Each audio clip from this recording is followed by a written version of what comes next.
The following message is transmitted at the request of the Texas Emergency Management Agency, Austin, Texas. A state of emergency is in effect.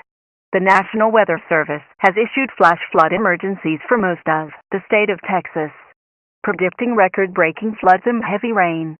Power outages and dangerous road conditions are likely. Monitor local media and National Weather Service for changes in conditions. Texas Department of Safety and the Department of Transportation urge motorists to stay off the roadways. In the event of an emergency, call star HP or 911.